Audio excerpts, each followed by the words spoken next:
হাতে পায়ে ধরে পাকিস্তান ভারতের কাছে যুদ্ধবিরতির সংঘর্ষ বিরতির প্রার্থনা করে, বলে দয়া করে সংঘর্ষ বিরতি করুন, আমরা আর টানতে পারছি না।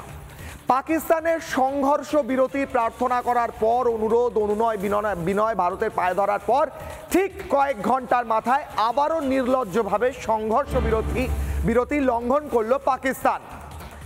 বারবার সংঘর্ষ বিরতি লঙ্ঘন বেঈমান পাকিস্তানের, এবং সংঘর্ষ বিরতি লঙ্ঘন করে 5 ঘন্টা গুলি চালায় পাক সেনা। বিকেল 5টা থেকে রাত 10টা 20 পর্যন্ত নাগাড়ে গুলি পাকিস্তানের। ভারতীয় সেনা ছাউনি টার্গেট করে পাকিস্তান। এই মুহূর্তের বড় ব্রেকিং নিউজ, সীমান্তে থাকা ভারতীয় সেনা ছাউনির ওপর নজরদারি চালাতে ড্রোন হামলার চেষ্টা করে পাকিস্তান।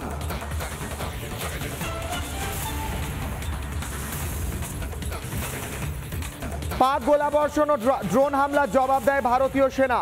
বিদেশ মন্ত্রকের সাংবাদিক বৈঠকের পরেও সংঘর্ষ বিরতি লঙ্ঘন বেঈমান পাকিস্তানের।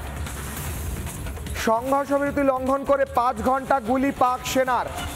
বিকেল 5টা থেকে রাত 10টা 20 পর্যন্ত নাগাড়ে গুলি পাকিস্তানের। ভারতীয় সেনা ছাউনি টার্গেট করে গুলি করে পাকিস্তান, এবং সেই সমস্ত তথ্য উঠে আসে কিভাবে ভারতীয় সেনা ছাউনির ওপর টার্গেট করার চেষ্টা করে, কিভাবে ভারতের ওপর নজরদারির চেষ্টা করে বেঈমান পাকিস্তান।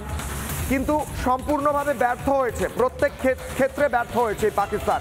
ব্যর্থ একটা দেশ, এই ক্ষেত্রেও ব্যর্থ, সব ক্ষেত্রে ব্যর্থ। ভারতীয় সেনা ছাউনি টার্গেট করে গুলি করার চেষ্টা করে, কিন্তু ভারত একটি রেসপন্সিবল দেশ। ভারত একটি দেশ যেই দেশ জানে যে কিভাবে নিয়ন্ত্রণ করতে হয়, সংযম করতে হয়।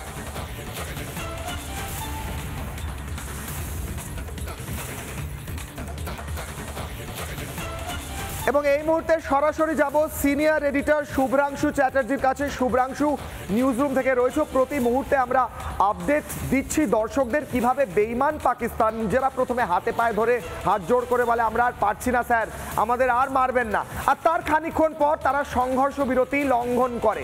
এরপর কি অ্যাকশন, এরপর কি অ্যাকশনের কথা ভাবছে ভারত? শুভ্রাংশু, দেখো, ভারতের ক্ষেত্রে যেটা হয়ে থাকে, ভারত চিরকাল যেটা মেনে চলে, শান্তির ললিত যে বাণী, শান্তির ললিত বাণী ভারত চিরকালই শোনায় এবং মেনে চলে।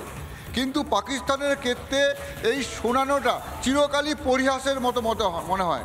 তার কারণ এই পাকিস্তান চিরকাল একটা গোটা রাষ্ট্র ব্যবস্থা, গোটাটাই একটা মিথ্যাচারের উপর নির্ভরশীল। তার সাধারণ যে মানুষ আছে তাদেরকে পাকিস্তানের যত নেতা, সে যে দলেরই হোক না কেন, তারা একটা মিথ্যে কথা বলে যায়, তাদের সেনারা মিথ্যে কথা বলা যায় এবং সেটা প্রকাশ্যে বলে। এবং যেটা হয় কি, গোটা দেশটা যেন একটা জঙ্গি রাষ্ট্র। যদি কাউকে জঙ্গি রাষ্ট্র বলে তাহলে খুব একটা ভুল হয় না পাকিস্তানকে নিয়ে। কেননা পাকিস্তান, এই যে তুমি বলছিলে একটু আগে, পাকিস্তানের যে যখন ভারত প্রত্যাঘাত শুরু করলো, তখন পাকিস্তানের ছেড়ে দেমা কেঁদে বাঁচি অবস্থা হলো। পাকিস্তান করলো কি, বিশ্বের তাবড় দেশের কাছে দৌড়াচ্ছে, কখনো আমেরিকার কাছে, কখনো চীনের কাছে, এবং বিশ্বের যত বড় বড় দেশ, রাষ্ট্রপ্রধান, তাদেরকে সারাদিন একটা কথা বাঁচান বাঁচান বাঁচান, মানে আর্তনাদ করে যাচ্ছে, আর্তচিৎকার করছে। এবার তারা করছে কি, যখন এই সব শুনে ভারতবর্ষের সঙ্গে ভারতবর্ষ মনে করছে যে একটা শান্তির জায়গায় পৌঁছানো যেতে পারে, একটা এই যে সীমানাতে যে ঝামেলা হচ্ছে, সীমান্তে যে সমস্যা হচ্ছে, পাকিস্তানকে আবার যদি ক্ষমা করে দেওয়া যায়, এই ভাবনা যখন তৈরি হচ্ছে, তখন একটা চুক্তি হলো যে আবার এই 2 ঘন্টা এই সময়টা আমরা কোনো লড়াই করব না, সীমানাতে সংঘর্ষ বিরতি চুক্তি হলো। কিন্তু ভারতবর্ষ নিজের অবস্থানে ঠিক থাকলেও পাকিস্তান যা হয়, পাকিস্তানের যে ওদের যে দুর্গতি হওয়ার যা আছে, তাদের দুর্গতি ওদের কপালেই লেখা আছে, এবং ওরা চিরকালই দুর্মতি। এবং এই দুর্মতির জন্য তারা আবার তোমার রাত্রেবেলায় যে আমরা খবরগুলো ব্রেক করছিলাম বারবার, যে কি হচ্ছিল, কথা হলো কিছুক্ষণ আগে, একটু আগে কথা হলো আমরা আলোচনা করব, আমরা কোনো গুলি ছোড়াছুড়ি করবো না, ড্রোন হামলা করব না, কোনো কিছু করব না। তার কিছুক্ষণ পরে আবার ওটা ভুলে গেল, আবার শুরু করলো মিসাইল ছোড়া, ড্রোন ছোড়া শুরু করলো। আটকে দিয়েছে ভারত, সব আটকে দিয়েছে। কারণ ভারত জানে তার পাশাপড়শি দেশটি মোটেই সুবিধার নয়, তাদের এটাই কাজ এবং বারবার এটা করে যাচ্ছে। সুতরাং ভারত ওটা আটকেছে, ভারত জানতো এটা করতে পারে। এই অবস্থায় দাঁড়িয়ে ভারতবর্ষ এখনও সত্যি কথা বলতে কি নিজে থেকে হামলা করা বা আক্রমণ করা এই জায়গাটায় ভারতবর্ষ নেই, কোনোদিনও করে না। কেবলমাত্র ওরা যে হামলা করছে সেই হামলার চেষ্টাটাকে ভারতবর্ষ রুখে দিচ্ছে। এবং ভারতবর্ষ গতকালই একটা প্রত্যাঘাত করেছিল, ওদের 3টে বিমানবন্দর একবার তছনছ হয়ে গেছে প্রত্যাঘাতে তছনছ হয়ে গেছে। তাতেই যে অবস্থা আমি বললাম একটা কথা, সঙ্গে সঙ্গে দৌড়াচ্ছে সবার কাছে, বিশ্বের বিভিন্ন দেশের কাছে।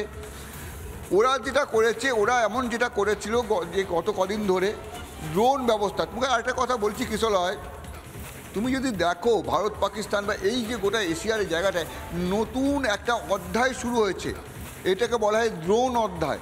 মানে ড্রোন দিয়ে হামলা হচ্ছে, কিন্তু এটাও কিন্তু একটা ভয়ানক বিষয়। মানে পাকিস্তান করছে কি, এদিক থেকে পাঠিয়ে দিচ্ছে ড্রোন, ভারতবর্ষের বিভিন্ন সীমান্তে দিয়ে হামলা চালাচ্ছে, হামলা চালানোর চেষ্টা করছে, কোনো মিসাইল পাঠিয়ে হামলা করার চেষ্টা করছে, কিন্তু ভারত আটকে দিচ্ছে। কিন্তু ভারতেরও সেই ড্রোন ব্যবস্থা পাকিস্তানের থেকে যে অনেক বড় শক্তিশালী, এই আকাশে যে আকাশ যুদ্ধ শুরু হচ্ছে, সেই আকাশ যুদ্ধই ভারত যে অনেকটা শক্তিশালী সেটাও বারবার প্রমাণিত হয়েছে। এর মধ্যে পাকিস্তান যেটা বুঝতে পেরেছে যে তাদের কাছে যে অবস্থা আছে, তারা যে বিমান বাহিনীর কথা বলে, তাদের কাছে যে ড্রোন আছে, তাদেরকে যে আকাশ যুদ্ধের যে ব্যবস্থা আছে, সেই জায়গাটায় দাঁড়িয়ে তারা অতটা দুর্বল সেটা বুঝতে পেরে গতকাল যেটা করেছিল, বিশ্বের সমস্ত দেশের কাছে এটা করেছিল দিয়ে এই জায়গায় দাঁড়িয়ে এখনকার বর্তমান অবস্থা। আজকে আরেকটা মিটিং আছে, কিছুক্ষণ পর ভারতবর্ষ থেকে জানানো হবে, আমরা তার অপেক্ষায় রয়েছি কিশলয়। ঠিক, আমরা সেই অপেক্ষায় রয়েছি শুভ্রাংশু। অনেক ধন্যবাদ। সিনিয়র এডিটর শুভ্রাংশু চ্যাটার্জি ছিলেন নিউজ রুম থেকে। এরপর যে খবর, নানা ধরনের কন্টেন্ট দেখার জন্য লাইক করুন, শেয়ার করুন আমাদের ফেসবুক পেজ, সাবস্ক্রাইব করুন আমাদের ইউটিউব চ্যানেল। পাশাপাশি অন্যান্য ব্রেকিং নিউজের জন্য অবশ্যই চোখ রাখুন রিপাবলিক বাংলায়।